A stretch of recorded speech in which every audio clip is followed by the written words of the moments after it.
ইতিহাসে এমন এক মুসলিম বাহিনীর ঘটনা রয়েছে যারা নৌকা ছাড়াই সমুদ্র পার হয়েছিল। আপনি কি তা বিশ্বাস করবেন? এটি কোনো রূপকথা নয়, বরং ইসলামী ইতিহাসে বর্ণিত এক বিস্ময়কর ঘটনা, যা আজও মানুষকে ভাবিয়ে তোলে। এক রাতে হযরত আলা ইবনুল হাদরামী রাদিয়াল্লাহু আনহুর নেতৃত্বে মুসলিম বাহিনী মরুভূমিতে অবস্থান করছিল। গভীর রাতের অন্ধকারে হঠাৎ সব উট, যেগুলোর পিঠে খাদ্য, পানি ও প্রয়োজনীয় রসদ ছিল, ভয় পেয়ে ছুটে পালিয়ে গেল। মুহূর্তের মধ্যেই পুরো বাহিনী পড়ে গেল চরম সংকটে। পান করার মতো এক ফোঁটা পানি নেই, খাবারের কোনো ব্যবস্থা নেই, আর চারদিকে শুধু উত্তপ্ত মরুভূমি। সৈনিকদের মনে যখন হতাশা নেমে এসেছে, ঠিক তখনই ফজরের পর আল্লাহ তাআলা এমন এক সাহায্য পাঠালেন যা কেউ কল্পনাও করতে পারেনি। দিগন্তে এক রহস্যময় আলোর আভা দেখা গেল।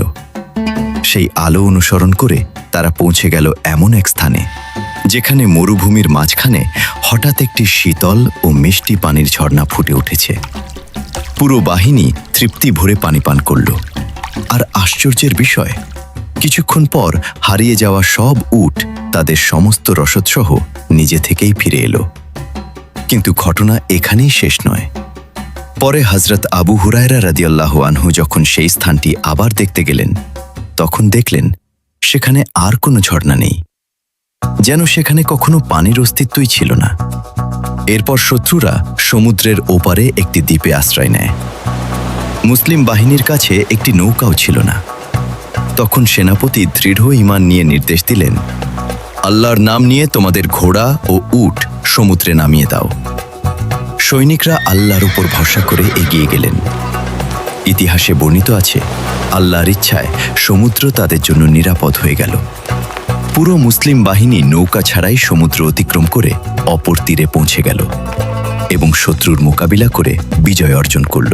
এই ঘটনা আমাদের শেখায়, যখন মানুষ আন্তরিকভাবে আল্লাহর ওপর ভরসা করে, তখন তার সাহায্য এমনভাবে আসে যা মানুষের কল্পনারও বাইরে। আল্লাহর এই অসীম কুদরত সম্পর্কে আপনার কি মতামত? কমেন্টে সুবহানাল্লাহ লিখে জানান। আর বলুন, এর আগে কি আপনি এই ঐতিহাসিক ঘটনাটি শুনেছিলেন?